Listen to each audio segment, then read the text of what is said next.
This is Jim Duffy of Refining Fire Chiles, www.superhotchiles.com, and we're going to talk quickly about Scotch bonnets.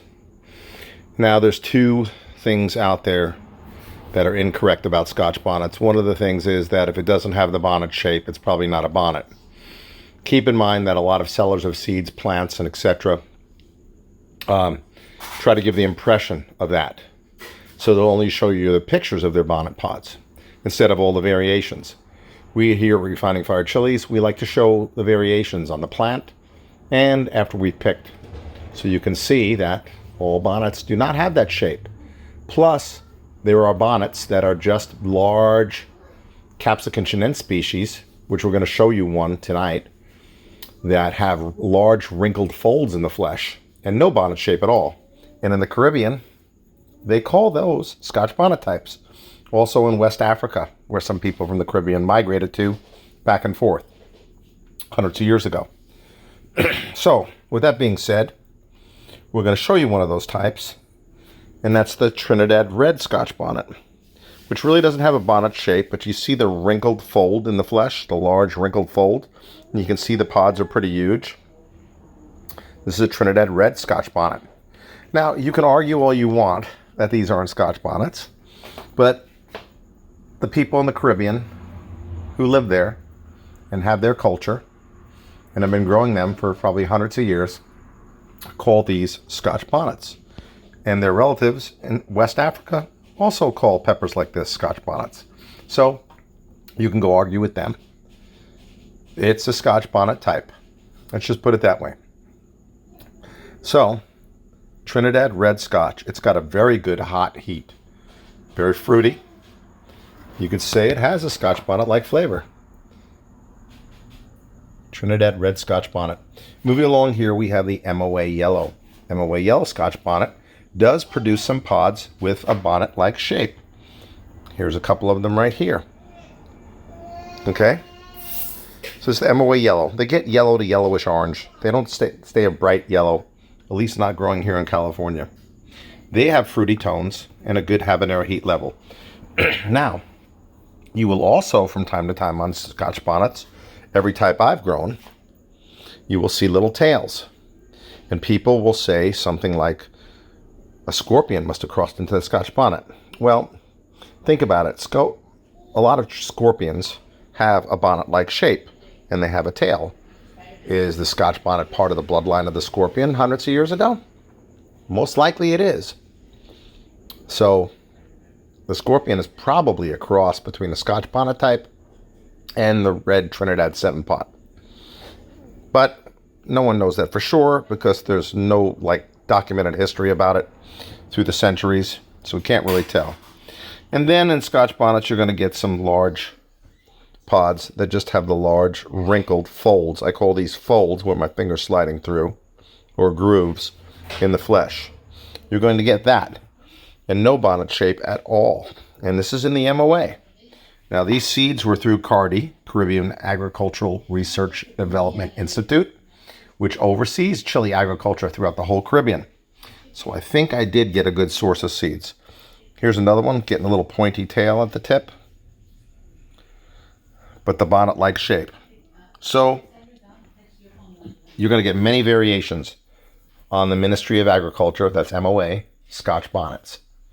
Now, moving along here, we have the Scotch bonnet Freeport Orange. Now, this is a true orange Scotch bonnet from Freeport Island in the Bahamas. It's got nice fruity flavor, one of my favorite peppers to eat. You can see here, this one's trying to get a little tail on it. And you can see this is kind of get the more bonnet shape. But you're also going to get peppers that don't have the bonnet shape and just have those folds in the flesh. So this is the Freeport Orange Scotch bonnet, or Freeport Scotch bonnet Orange. Moving along here, we have the MOA Red. Now, this is not a true genetic red variant of the MOA Yellow. Probably naturally or deliberately, we don't know how far back, and we don't know where it happened, when it happened. Red got into the MOA Yellow and created this. So this is probably a cross of some red Caribbean type habanero and the Scotch bonnet. You get some pods here that are pretty big. They get the bonnet shape. They even kind of resemble Moruga scorpions if you look at them. Slightly looking like Moruga scorpions. They're bigger than the regular MOA, and they have a lot more heat than the yellow MOA, or yellow-orange MOA, if you want to be true about the color. So this is the MOA red. We don't think it's a true 100% MOA. Again, we think something crossed into it to make it red, and it's called a red MOA. I got my seeds about 6 years ago, and from my friend Kyle Reese-Contreras, and they've been pretty consistent in this size, giving these bonnet-like shapes on most of them. And finally, we have the Foodorama Yellow. The Foodorama Yellow was discovered by Beth Boyd in a market in Houston. She's known as the Chili Queen. She passed away about 7 or 8 years ago. And she found this in a market in Houston called Foodorama. And these are probably related to some of the regular Scotch bonnets in Jamaica. You can see these have a little bit more consistency in bonnet shape. But I assure you, you'll get some habanero shaped ones on these plants too. That's a nice bonnet shape. And look, you even get some pimpling and bumps like a super hot on some of them. I see that also on the MOA yellows and sometimes on the reds. Let's go back over to the reds. See, we have some pimpling like you see on a super hot. See the little bumps, the little pebbles? So when you see little bumps on the Scotch bonnets, it doesn't mean a super hot crossed into it. When you see tails, it doesn't mean a scorpion crossed into it. Let's not jump to conclusions. All bonnets can get a little bit of a tail from time to time.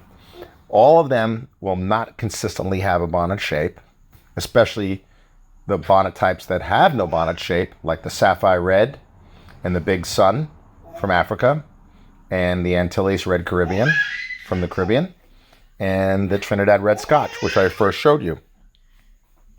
Okay? So this is the Foodorama Yellow. There's a Foodorama Red, but looks a little bit different than this.